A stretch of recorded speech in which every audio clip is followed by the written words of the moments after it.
In this video, we're going to be talking about the remnants of this severe weather outbreak. We have one last day to go. There is a couple of days of severe weather coming up as well. We're going to be talking about the upcoming pattern outside of that and really just seeing when our next major storm could be. Let's get straight into things. And first things first, we're taking a look here at our current radar imagery. And obviously, there is this huge storm in the east. This is the same one that caused the severe weather in the central United States, the deep south yesterday, now the eastern seaboard today. So there's going to be a whole lot going on. A lot of implications with this major storm. And then we have some storminess out west, but it's not a whole lot. So let's start out by zooming in into the northwest like we always do here. We're just going to take a look here at Washington, where we do have some showers moving onshore, also Oregon there. And then areas in western Montana there, we have some snow showers and some rain showers showing up there.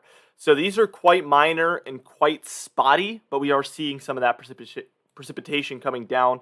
We also see some rainfall here for Utah, Nevada, and then northern Arizona there as well.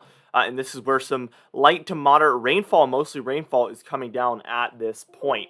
Now let's go ahead and take a look here at the central United States, because we do have some snowfall up here for Kansas and then some rainfall down here for Texas and Oklahoma.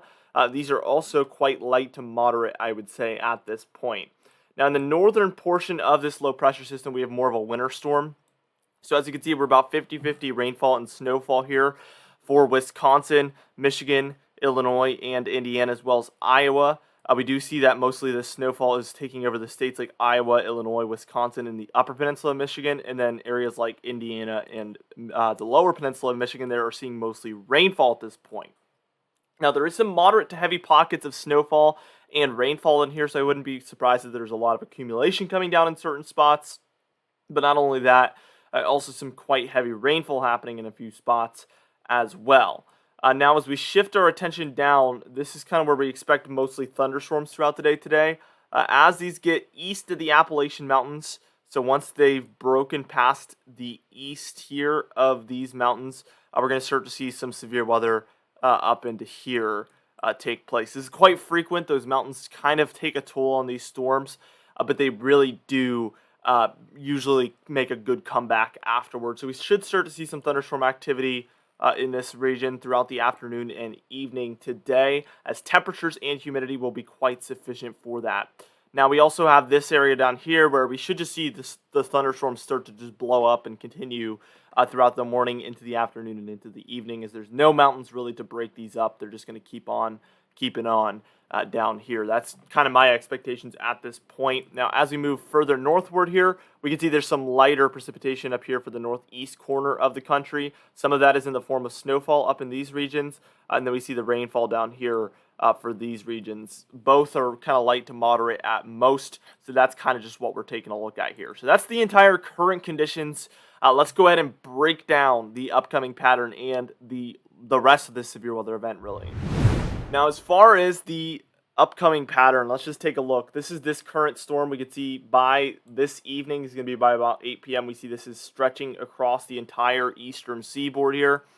But by the time we're reaching tomorrow morning, this storm will be fully offshore, and we will be done with it. We do have some showers up here for the northeast, some here for east of the Rockies.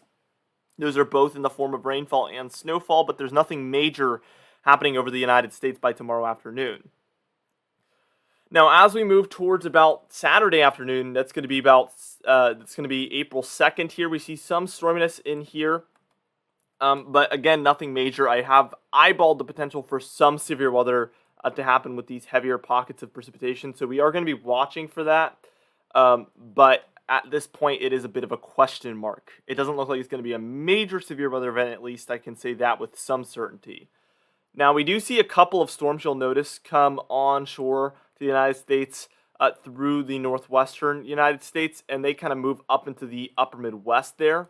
So we watch the flow of things, and we see 1, 2, 3. That one tries to take a little bit of a different path there, but we see a few of those storms take that path. By the time we're reaching Monday afternoon, this is where we're at. We see a more major storm move its way onto the northwest. Again, Monday, April 4th here. We have plenty of snowfall here for the Cascades as well as the northern Rockies. So we're seeing a lot of heavier precipitation with this one, and it's very clear this is a more intense storm. We have a 992 millibar low pressure center here, and we have a 1001 millibar low pressure center there, and a 988 millibar low pressure center here. So probably we're seeing some form of severe weather here in the deep south with this. As this area of precipitation comes through, we probably see it start out here, end up here, and then let's see, probably finish up on Wednesday, April 6th here. So we're having another potential severe weather event taking place. And then look, this one comes in behind it. This low pressure center takes over. And by Thursday, April 7th, we probably will have another severe weather day for those regions as a strong low forms here. It has its warm front here, and it kind of has the cold front here. I think that's what's taking place here, but it is a little bit of a confusing look in my opinion. But that's kind of what I'm seeing.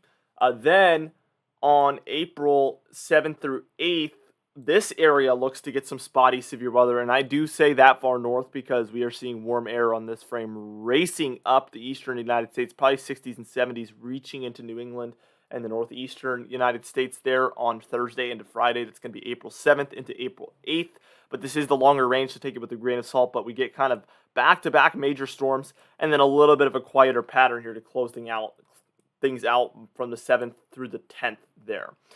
All right. Now let's take a look at that temperature pattern that's coming up. All right, so let's just play this through.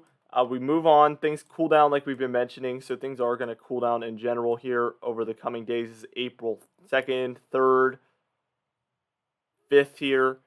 And what's happening is now we see the low pressure center developing here. We have a cold front here, a really strong warm front that's allowing tons of warm air to pour into the eastern United States. That's why we're seeing these temperatures that are 10 to 15 degrees above normal here by middle of next week time frame. And then again, by the time we're reaching 7th, 8th time frame, let's look at the 7th. Really warm air pouring all the way up into the northeast, far northeast, like I mentioned. So that's why I think thunderstorms will be possible for a lot of these regions there. 6th, 7th time frame is kind of when we're watching that. And then we close things out with a colder pattern overall for basically, again, the 7th through the 8th. That's when things quiet up. Usually when you see the warmth on this end and the cold on this end, that means severe weather is going to chill out a little bit. But when we see cold air over here and the warm air built into here, that's when you usually see the big outbreaks take place. So the temperatures do control a lot of that.